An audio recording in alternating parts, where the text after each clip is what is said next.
I'm taking role here. I'm I'm just looking for our opening reader. Yeah, we'll improvise. Thank you very much. It's not Julie, she's here. I shouldn't have mentioned it. Anyway, from now on, I'm sure it will be very smooth. And yeah. Thank you very much, Wyatt, for that introductory music. We're very happy to have some new faces or some old new faces with us today. So before we begin, now that Wyatt has already played for us, I just want to introduce Wyatt Bates, and he's presenting some of his own original music, and at the kind invitation of our speaker today, who is Rena Jones. And so I'll introduce Rena a little bit later. Good morning. Good morning. And welcome to Vashon Island Unitarian Fellowship. Oh, good. And pretty soon we may be the Vashon Island Unitarian Universalists. Who knows? Come next week and find out.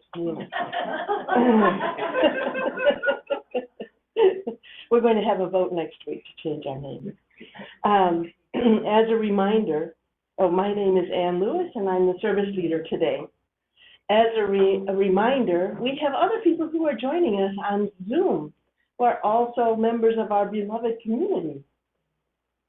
Is there no one on Zoom? No one. I think they tried to get on and it wasn't working. Oh, I'm sorry. So I hope they try again. Yes, we love technology until we don't.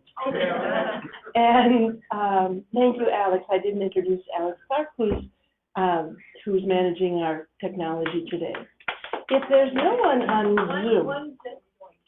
Oh, okay. I was just going to say, we could open those dark curtains, but welcome whoever just joined on Zoom. Also, we are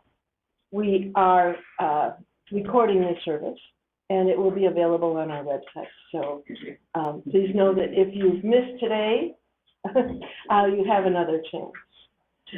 We are a lay-led community. We are strengthened and enriched by weaving together the volunteer contributions of members and friends. Our community is supported and guided by our new minister, Reverend Victoria Poling. I want to just take a moment to thank all that were involved in a wonderful welcome potluck for our new members especially, but also for Reverend Poling. A fine time was had by all, thanks to the Committee on Ministry, and in case I forget later, there is a wealth of spider plants available, thanks to Vicki. These are her babies, and she's willing to share in the spirit of Mother's Day. So, many baby spider plants, so please take a tin with flowers on your way out. If you are comfortable or new, we're especially glad that you're here. Please participate as much as you'd like. Human connection and relationships are an important part of our community. We invite everyone to stay afterwards for some coffee, and I see Earl Gott lurking around the goodie table back there, so I believe there will be some treats to share as well. There also, at the back table at the entrance, there are pamphlets and information about Unitarian Universalism, if you are new to our fellowship or new to UUs. If you're interested or comfortable, I wonder if new people might be willing to introduce themselves, or perhaps a family member introduce them in Paco. Paco Joy, and my family is here, Tammy and Raina and Johnny, and then Tammy's parents, my parents, are here too, Cheryl and Keith. Welcome back. Yeah, very welcome. As we settle in, I wanted to mention the mission statement of our fellowships, which many of you probably have committed to memory, but it's always helpful for us to remember. Why is everyone laughing? That's not supposed to be a funny line. Our congregation, say it with me, no. Our congregation is committed to individual freedom of belief, welcomes diversity, seeks to promote a sense of community, and fosters religion which enriches the spirit. We also acknowledge that we are on the traditional homelands of the Squamish Coast Salish native people. The Puyallup and Muckleshoot people have lived on and stewarded these lands since humans made their way here, and they continue to do so today. We commit to uplifting their voices, experiences, and histories, as well as promoting social justice actions for and with the indigenous people of this land and beyond. Whoever you are, whomever you love, however you arrived here, you are welcome. Ted Playbaugh, welcome. Would you please light our chalice and share the chalice lighting reading? I will. This Mother's Day chalice lighting is by Claudine Deanne Oliva. We light this chalice for mothers and mothering, to celebrate those who have taken on the task of nurturing a young one, baby, child, or youth into adulthood, to celebrate those who have nourished the light of truth and compassion in growing minds and hearts, to celebrate those who have committed time, money, energy to the growth of others in this world.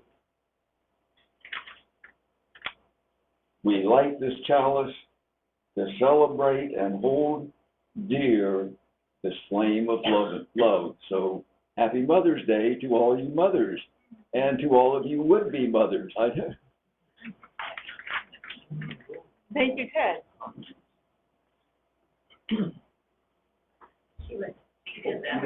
Oh, I did, sorry. I didn't mean to, yeah.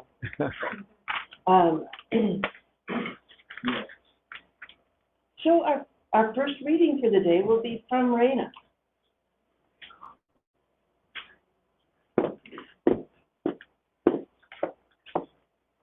This is called Please Come Home by Jane.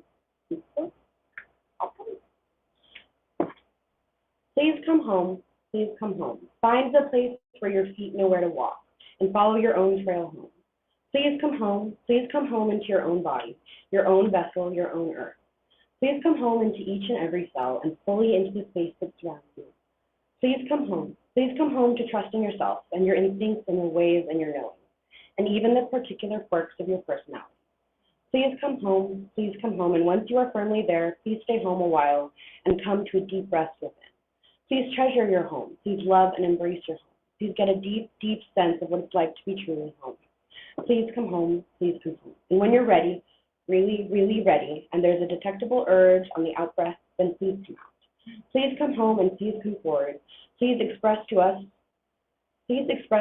who you are to us, and please trust us, to see you and hear you and touch you and recognize you as best as we can. Please come home and let us know all the nooks and crannies that are calling to be seen. Please come home and let us know the more that is there that wants to come out. Please come home, for you belong here now. You belong among us. Please inhabit your place fully so we can learn from you, from your voice and your ways and your presence. Please come home. When you feel yourself home, please welcome us too, for we forget that we belong and are welcome, and that we are called to express fully who we are. Please come home, you and you and you and me. Please come home. Thank you, Earth, for welcoming us, and thank you, touch of eyes and ears and skin. Touch of love for welcoming us. May we wake up and remember who we truly are. Please come home, please.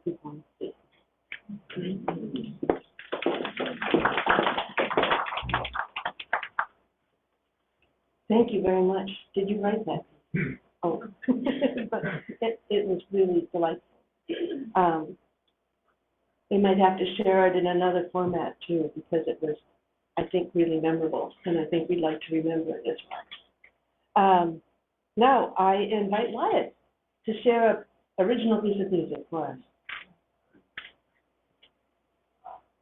Song about having the courage and openness to have uncomfortable conversations,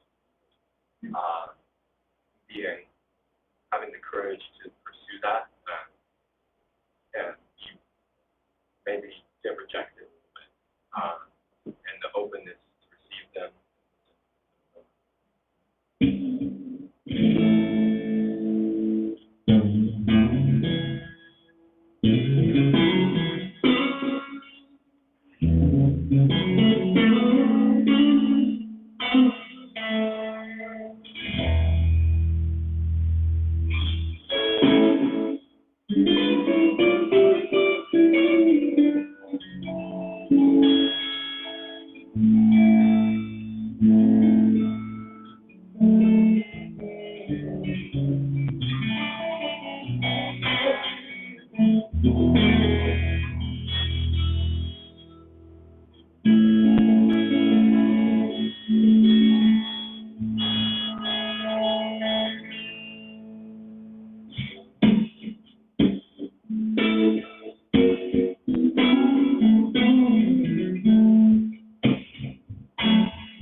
Thank you very much. That was beautiful. I'm now going to ring the chime, because I forgot to earlier.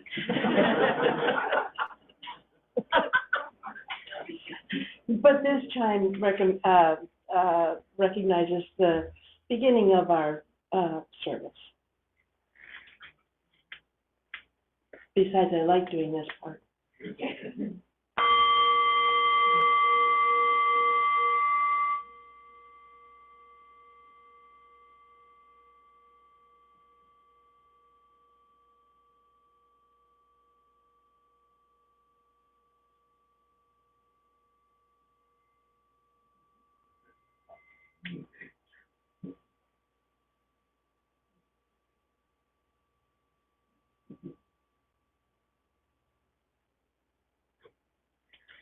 The Tibetans who craft the singing bowls don't strike it.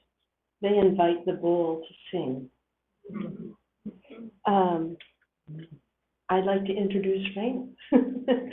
Many of you will remember Raina. I remember vividly standing on stilts with a wing, being the angel at our, holiday pageant, but also as a youngster growing up in the loving embrace of this fellowship. And so I don't know what else to say, except Brenda is now an all-grown-up sophomore at Vashon High School. and she has very graciously willing to share her thoughts with us this morning. And I need to remind her to speak slowly, because some of us are senior.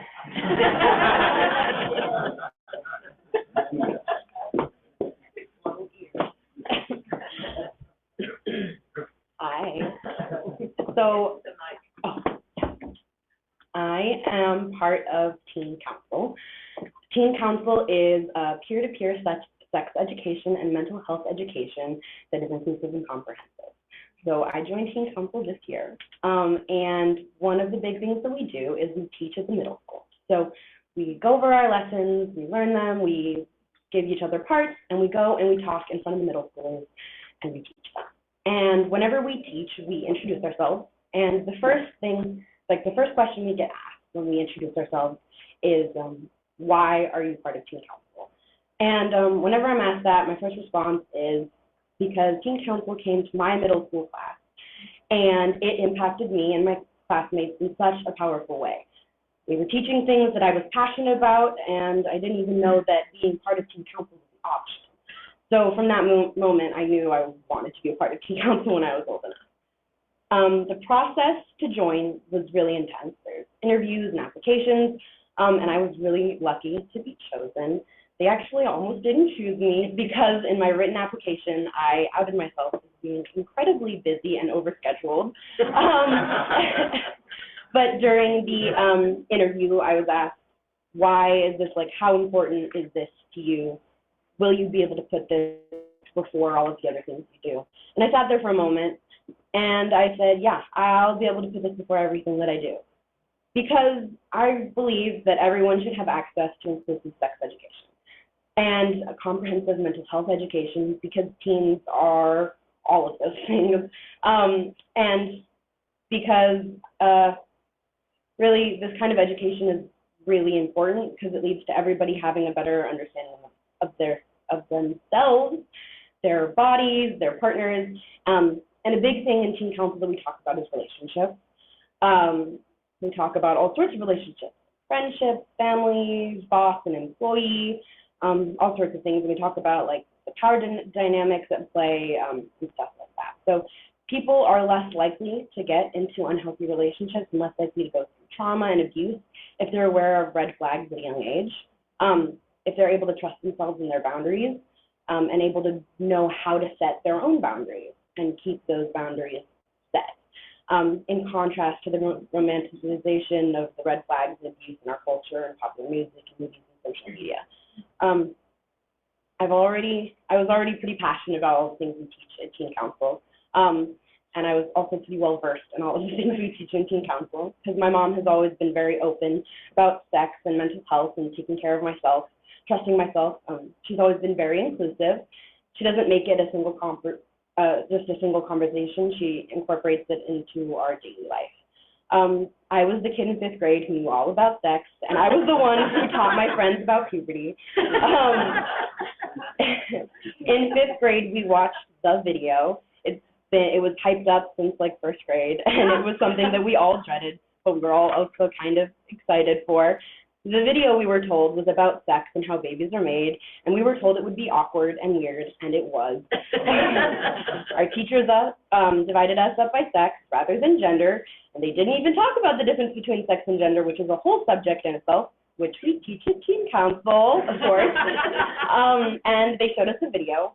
Supposedly, we all watched the same video. I don't know, I wasn't with those boys, but I don't remember a lot about the video, which says a lot, but I do remember it being very mechanical. It didn't talk about the emotional aspects of sex, and I do remember that it was extremely heteronormative. It didn't cover queer relationships at all, and it never addressed anything outside of the gender binary. After the boys finished their video, they all gathered around our classroom, peering in through the small window on the door and laughing. Apparently, they weren't learning about periods, something that all people should know about, even if you don't have a uterus, because family, friends, coworkers, and people around you do. During recess later that day, everybody was talking about how dumb the video was, especially one of my friends. They said to me that they thought the information we learned would never come in handy, and that the subject wasn't important to them. I said to them, let's check back in 30 years, and if that information ever turned out to be important or helpful, you owe me $30. And if you still think it's useless, I'll give you $30. In middle school, we were laughing at ourselves, and I said to them, I was like, that's so stupid. You know you need that information, right? And they were like, no, I still think it's useless. And now it's $50. Teen Council is way better than the video. The video was clunky and chunky and included many important things and left a lot of people out. In Teen Council, we write our own lessons. We update them to the most current issues and terms, and we get to make them about us. When we teach, it's people they know. They're teaching. We make sure people feel included. Even though we do our best, sex is awkward to talk about, especially at a young age, with all your friends around. Kids are going to make jokes and laugh, but also take in information. Even when they're joking about it, they're talking about it. They're learning it. I am really lucky to get to be a part of Teen Council and to be a part of this change. It's such a unique opportunity and a space for creativity, for self-expression, and for bringing kids in, and for advocating for healthy relationships. And I am so thankful for my mom on Mother's Day, but also when it's not Mother's Day, because she gave me space to be myself. She taught me from a young age to be myself, to be confident in who I am and what I believe in. She always taught me that I have control over my own body. Anytime we'd be driving somewhere, or I'd be hanging out with friends or family, or we'd be going to the city or whatever, we would do scenarios in the car. We'd be driving and she'd snap her head back and say, okay, if somebody comes up and asks for a hug and you don't feel like it, what could you do? Let's role play. She taught me to trust my instincts and never believe someone else's words over my own feelings and feelings. My mom taught me that it was okay to feel feelings, that I don't have to push them away. The feelings are good even if they feel bad. And feeling them is better than pushing them away than having to deal with them later. My mom let me know that it was okay to be myself, that it's okay to be different. She leads by example by being the weirdo that she is.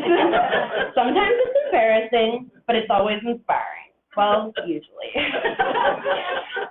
She's always been confident in herself and comfortable talking about bodies and sex and mental health and mental illness. She talks about her anxiety and helps me with my own anxiety by sharing her coping mechanisms and making sure that I'm okay feeling anxious.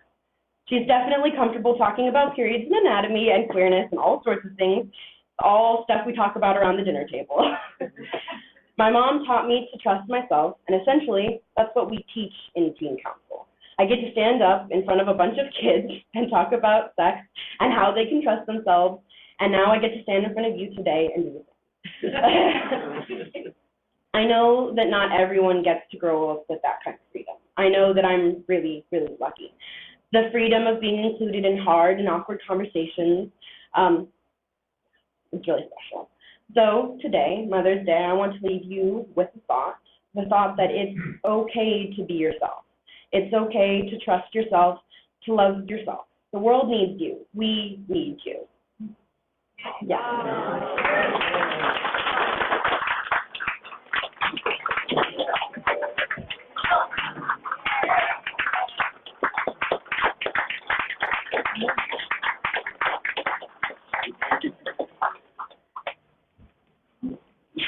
And now a rebuttal by Tammy.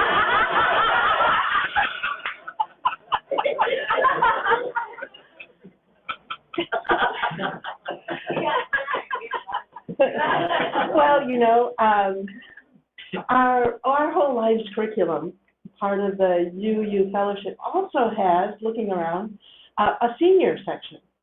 So the idea of sex and relationship and gender information and discussion and learning doesn't stop in middle school or high school. You know, we seniors certainly could use a little more information and how to, especially in today's landscape, you know, where barriers that were constructed by our generation or those before us are crumbling. And thank you. You know, I think we have a little time, and you mentioned you might take some questions, and I think this would be the time.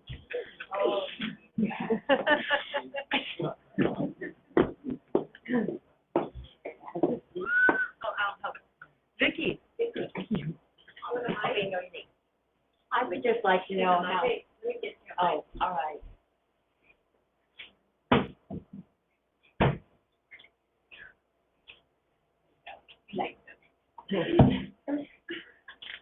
This is as Ted taught us. Yeah, that's it. Yeah. Okay. No, not, oh my God. Okay, first of all, when we had many more children involved in this fellowship, we paired up with the mothers of the kids paired us up with an elder in the church, and I was paired up with Raina. And it's a simple thing of sending notes back and forth and trying to figure out who you are. But I really feel a closeness to her. Yeah, I don't hesitate to always talk to her and see how she's doing. I wouldn't do that necessarily. So that community bonding with the children is huge. She's really easy to love. One of the first times I met her, I went back to her mother and I said, "That girl is a force of nature. I can't wait to see where she goes." This is about 8, maybe 9. Really great. Anyway, I would like to know how much impact the OWL program had on you. Were you in the OWL program? Oh, you weren't. There was an issue, but we won't go into it. We won't go into that, but I'm sure you would have enjoyed it. It had to do with the calendar, nothing else. Oh, all right. I think maybe you were too young. Yeah. Yeah. Oh, next time. Thank you. Another question. Here's a wonderful opportunity, folks. Yeah, Maya. First, I would like to thank you. That was beautifully presented.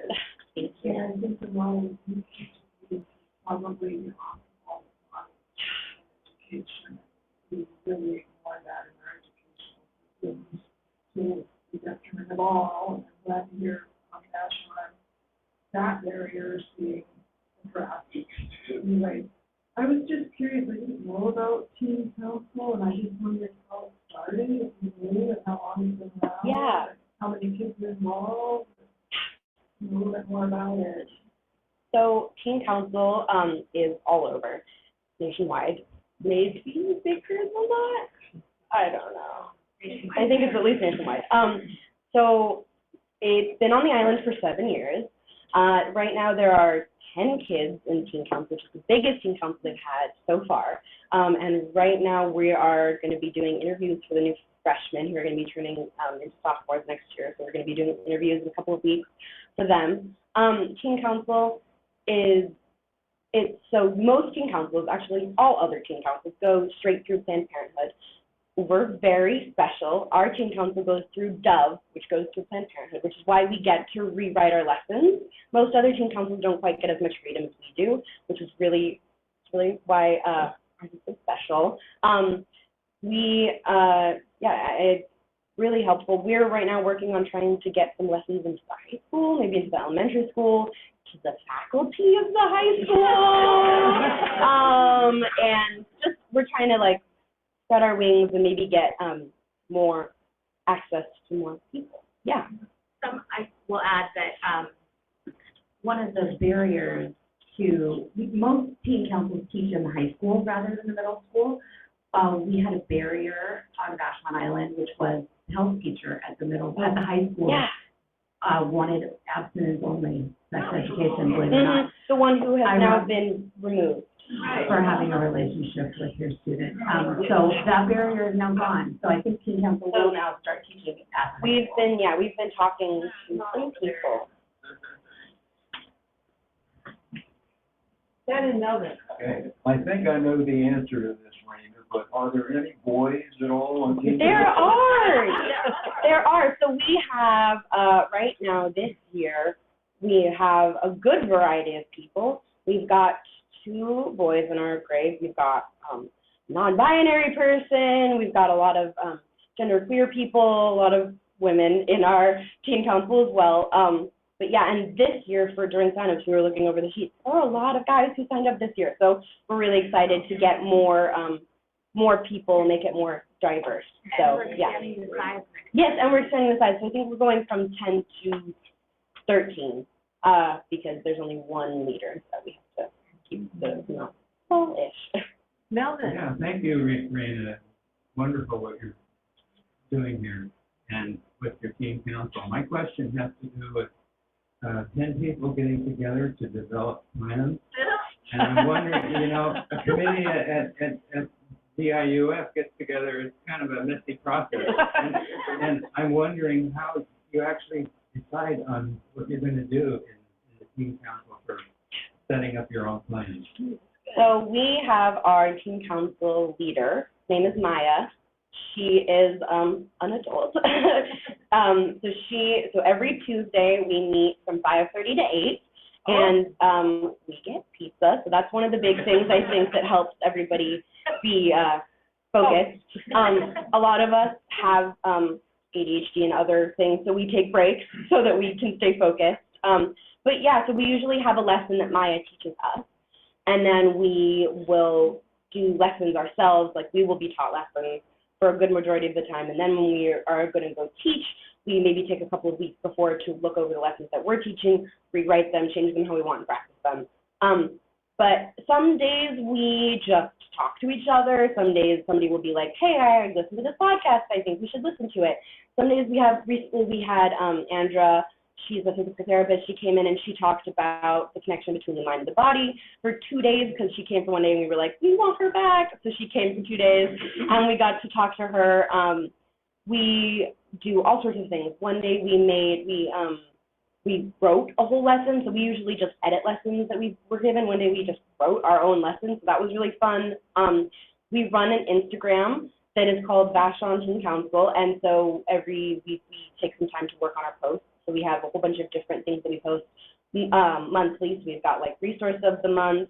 We've got destigmatizing the mental illness of the month. We've got sexuality of the month. We've got some other ones I can't think off the top of my head. But it's just something you should follow us if you have Instagram. So great. I'm thinking how great it would be to do this program in the high school itself. And what are the plans and what are the politics of pulling it off? Yeah. So we recently actually taught our first thing in the high school. We taught a like mental health checklist thing. So we came in, I taught the freshmen, and then another group of students taught my grade, the sophomores.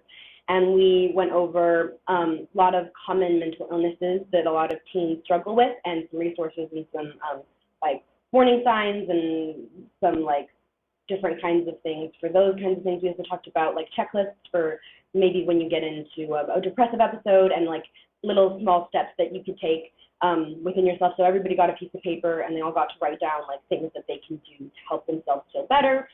Because when you're depressed, it's hard to like know what to do. So having a checklist is really helpful. So we got to teach them, and the freshmen, I taught the freshmen, they were really like participants. They were conversing with us. They seemed really excited to actually like get to learn that, especially because Barca had just come and taught basically the same thing. And I think that some of us in Teen Council wanted to add some things. So it was really nice to get to hear it and then rewrite some things that maybe they didn't cover that we wanted them to cover, and get to teach that to the students ourselves. So that was one of the ways we did it. And I think we're working on maybe doing some more of those. We take over an English class basically for a whole day, and we teach, and then they can get back to their English later. So 2 more questions. Pamela? Our daughter has a doctor of nursing practice in her fertility clinic, and she has a real problem with all these women coming in wanting to have babies. People like 7 and they keep pregnant, and they go through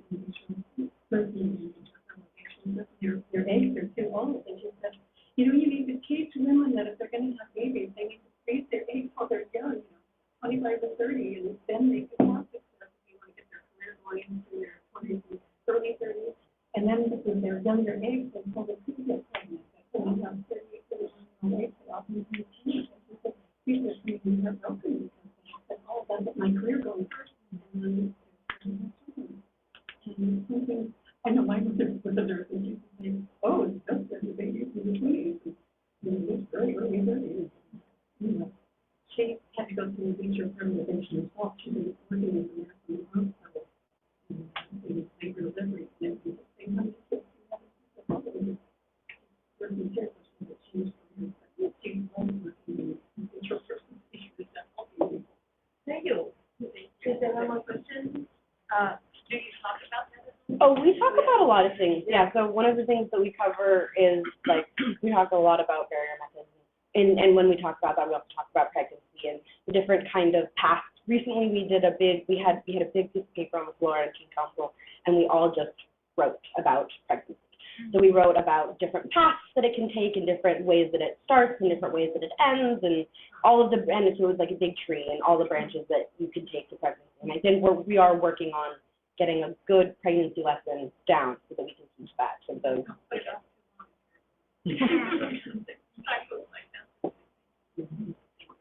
Raina, what a great presentation you made, and I love seeing the interaction between you and your mom. That is wonderful. That was great answers to the questions, so thanks very much. It was fabulous. Thank you.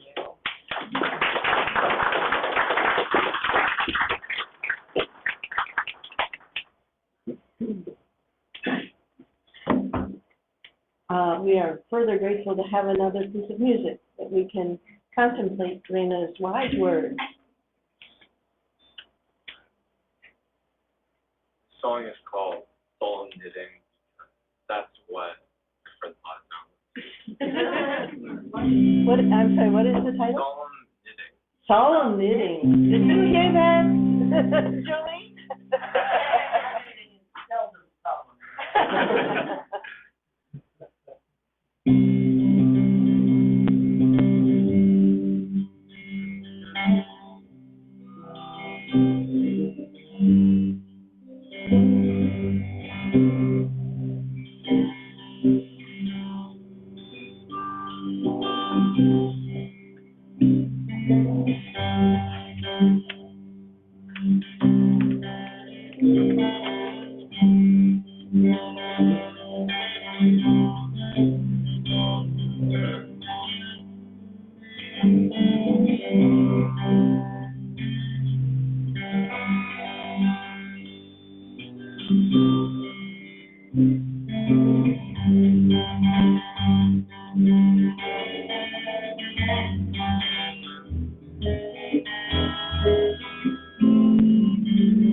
Thank you so much for sharing your gift.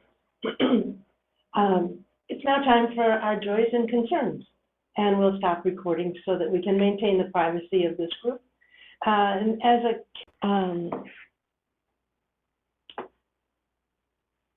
we normally, at this point, share in singing a song of comfort. And it is, There Is a Love, and if you need the words, they are inside the hymnal, which are in a cabinet somewhere. But you can just hum along. I'll hum a few bars. It starts like this. There is a love holding me. There is a love holding all that I love. There is a love holding all. I rest in this love. There is a love holding us. There is a love holding all that we love. There is a love holding all. We rest in this love.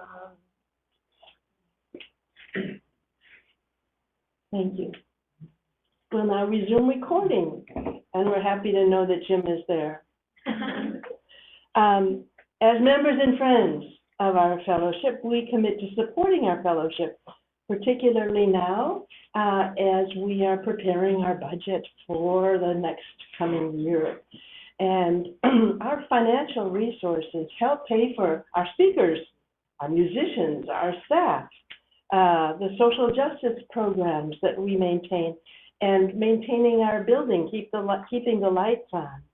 So please support VIUF with your pledges and offerings so we can continue to be a vital community.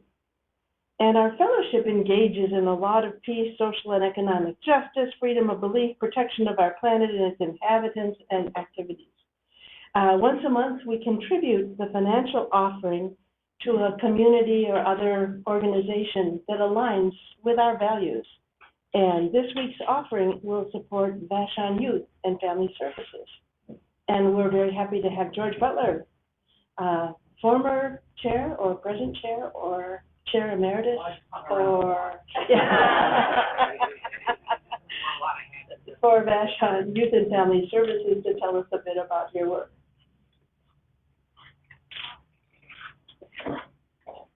I'm here as a poor last-minute substitute for Jenny Johnson, who is the executive director, and I'll talk about her a little bit. But one of the reasons that she was here on Vashon was to take care of her father, who was at the community care center, and then she had to relocate him and go through all the experiences a lot of people here on the island have gone through. And she just lost him about 2 or 4 weeks ago, and her mother, who lives in Alaska, came down to be with her. So this is a particularly important Mother's Day for her. People don't know all the things that Youth and Family Services does. There's the counseling section, and counseling deals, and it's a difficult thing to promote because it's very confidential stuff. You know, in some cases, people don't even want to know that you're there, that they go there. But without that, we would be in a very difficult situation with people who desperately need someone to touch and someone to talk to. I'll give one public example, and that was about 4 or 5 years ago, in the midst of the pandemic, there was a man from here who clearly had a substance abuse problem of some kind, and he was very angry. And he was going around and confronting people and breaking windows and going into the senior center, and he was, to believe in law and order, they called the cops all the time. The police took him down, and he went to the court in Darien, and they held him for a day or two, and he was back on the island again. That was going to go nowhere. And sitting in the jail cell wasn't going to accomplish anything else unless you're going to keep him there for the rest of your life. Somebody had to engage this guy. And the most senior counselor that we had at Youth and Family Services was with him for a week. Calmed him down. I don't know where he is or what he's doing, but I think that he was connected with the right resources to make things happen. That's one of the things that we do in the counseling section. So much of it is below the radar, but it's really, really important. Our big challenge there is, one, keeping our services efficient so we don't drive ourselves into the hole, and most importantly, trying to retain and hire more qualified counselors, because there's a shortage of them, and they can't stay if they're getting subsistence wages and no opportunities for medical coverage. We got to keep them, because the worst kind of inefficiency, anybody ever ran a business, the worst inefficiency was saying goodbye to valuable people, and that's a critical thing. amongst the programs people don't know very much about, Vashon Kids, the program we took over from the YMCA about 12 years ago, and it's a before and after school program for caring for kids. There's probably about 40 families on this whose kids are in that program who are able to go off island and work and come back because of what is done in the before school and after school. And then the pandemic hit, and they took that program and they turned it into an all-day school with the cooperation of the school district. Amazing. It's absolutely amazing. And, you know, it's a vital service, you know, to everybody here, but particularly to those 40 families who were depending on what happened. And then there's Family Place, where the priority is counselors who work with brand new mothers, who do parent, you know, groups, who do playtime for 2- and 3-year-olds, who go out and visit families. And you know, a problem that every service agency on this island struggles with is the largest part of our population, fastest growing part of the population is Hispanic. And for reasons of language problems and cultural problems, it's very difficult to connect. Okay? And the one place that we've been most successful in reaching out and incorporating the Hispanic community has been with Family Place. And it works strictly on grants. And the grants are sometimes there and sometimes they're not. And so it's a constant juggle. So it's a tough organization to sell because so much of what we do is below the radar. But it's absolutely essential. We are blessed right now with an executive director who, to borrow the name of a popular black politician in Georgia, leads from the back. She listens.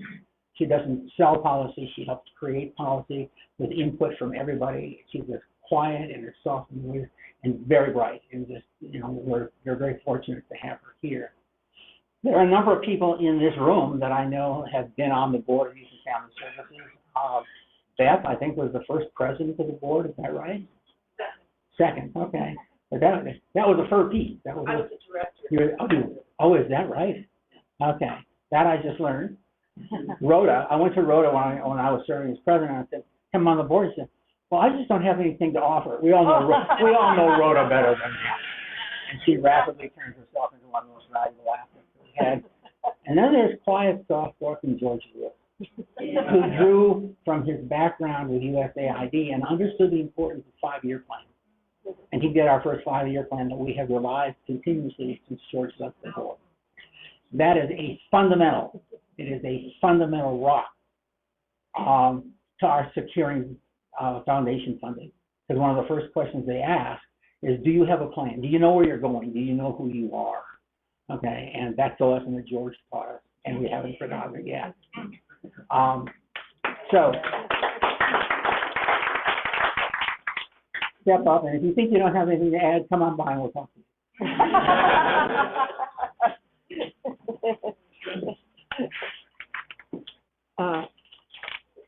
Thank you, George.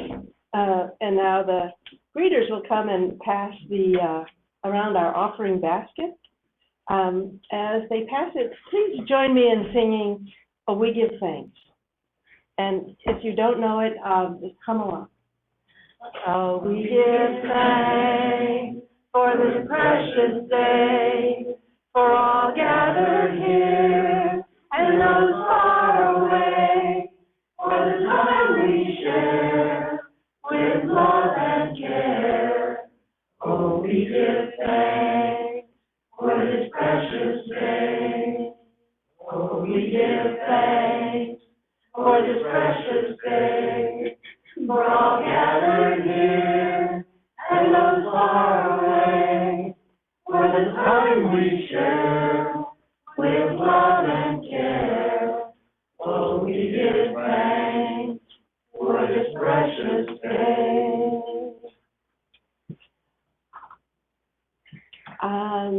I think, do you have a closing reading, or should I read that? You should read that one. And then I have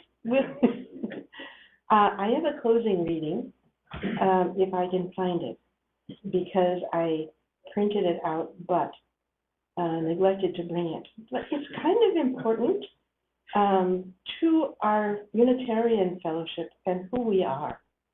And, let me see. Many of us here on our island are not particularly aware of the fact that we are part of a national, global congregation of Unitarian Universalists, which goes back many centuries. One of the important pieces of our UU traditions has to do with our honoring of peace and our voices for peace.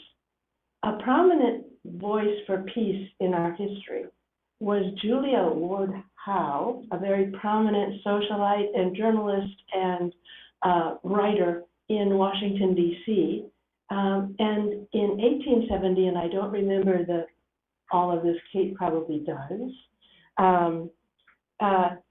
she, together with the president, I believe it was Ulysses Grant, made the very first Mother's Day proclamation. So I'm going to read part of this Mother's Day proclamation because Mother's Day was not created by Hallmark. Mother's Day was originally designed to be a cry for peace and a cry for action against war. So I'm going to edit this a little bit, but I'll read part of it, and this is Julia Ward Howe. Arise, all women who have hearts, whether your baptism be of water or of tears, say firmly, we will not have great questions decided by irrelevant agencies. Our husbands shall not come to us reeking with carnage for caresses and applause.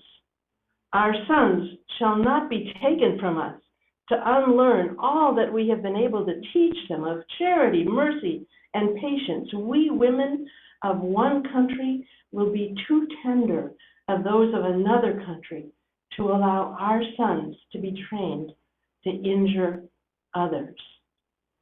In the name of womanhood and humanity, I earnestly ask for a general Congress of women without limit of nationality may be appointed and held at some place deemed most convenient and at the earliest period consistent with its objects, to promote the alliance of the different nationalities, the amicable settlement of international questions, the great and general interests of peace.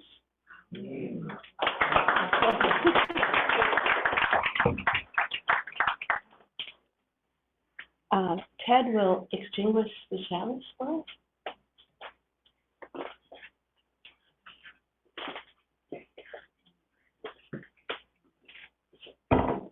Thanks, Ann, and that reminds me that Julia Ward Howe first set in motion words and language that ended up in the United Nations Charter after World War II. So, it's amazing how sometimes, a spark that is lit over the century will come into a full flame. So thanks for reading that, Ann. That was great.